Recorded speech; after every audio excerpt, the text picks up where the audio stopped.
राष्ट्रीय लोक मोर्चा के नेता उपेंद्र कुशवाहा ने आज एक बड़ा दावा कर दिया। उन्होंने कहा कि अगर निशांत कुमार को जेडीयू की कमान नहीं दी जाती है तो एक समय ऐसा आएगा और जेडीयू खत्म हो जाएगी। इससे पहले भी मुख्यमंत्री नीतीश कुमार के जन्मदिन के मौके पर उपेंद्र कुशवाहा इस बात को कह चुके हैं। उन्होंने कहा कि मेरा ये सुझाव होगा कि आप जेडीयू की कमान निशांत कुमार को दे दीजिए। अगर आप ऐसा नहीं करते हैं तो आने वाले समय में जेडीयू का नामो निशान खत्म हो जाएगा, जेडीयू खत्म हो जाएगी। हालांकि इस तरीके का बयान कई सारे नेताओं ने दिया है। विपक्ष की तरफ से भी लगातार इस तरीके की बातें की जाती है। अगर निशांत कुमार को जेडीयू की कमान नहीं मिली तो नीतीश कुमार के बाद जेडीयू खत्म हो जाएगी। जेडीयू के जितने विधायक हैं, जितने सांसद हैं, वो दूसरी पार्टियों में चले जाएंगे और जेडीयू का कोई अस्तित्व नहीं बचेगा। इस तरीके की बातें कई सारे नेताओं ने कह दिया है। लेकिन अब उपेंद्र कुशवाहा ने आज जब उनकी परिसीमन की महारैली बुलाई गई थी तो इसी महारैली के दौरान उन्होंने कई सारे मुद्दे पर बातचीत की। उनमें से एक मुद्दा ये भी था कि जेडीयू का भविष्य क्या होने वाला है। अगर नीतीश कुमार के बाद निशांत कुमार ने कमान नहीं संभाला तो जेडीयू खत्म हो जाएगी। आप सुनिए उपेंद्र कुशवाहा क्या कुछ कहते नजर आए हैं। तो भाई और मित्रों, इसलिए हम बार बार बोलते हैं, कई लोगों को यह बात अटपटी लगती है। मैं आज भी इस मन से कह रहा हूं, मेरे पीछे बाउंड्री वॉल के पीछे पार्टी कार्यालय में बैठे हुए लोग सुन रहे होंगे। मैं कहना चाहता हूं, उत्तराधिकारी उसी विरासत का होना चाहिए जिस पार्टी को कोई भी आगे बढ़ाना चाहते है। और समय रहते अगर नहीं तय होगा तो शोषित समाज दल जिस रूप में समाप्त हुआ, नुकसान उस रूप में भी हो सकता है।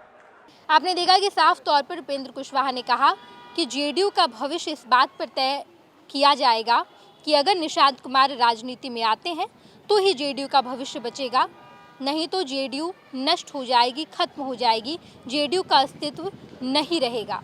हालांकि निशांत कुमार राजनीति में आएंगे या नहीं आएंगे इस पर संशय बरकरार है। अभी तक मुख्यमंत्री नीतीश कुमार की तरफ से कोई भी आधिकारिक बयान नहीं दिए गए हैं और ना ही निशांत कुमार ने ये कहा है कि वो राजनीति में आएंगे। हालांकि इन दिनों राजनीतिक तौर पर निशांत कुमार काफ़ी सक्रिय नज़र आ रहे हैं। वो अपने पिता को लेकर बयान भी दे रहे हैं, कई सारे कार्यक्रम में भी जा रहे हैं।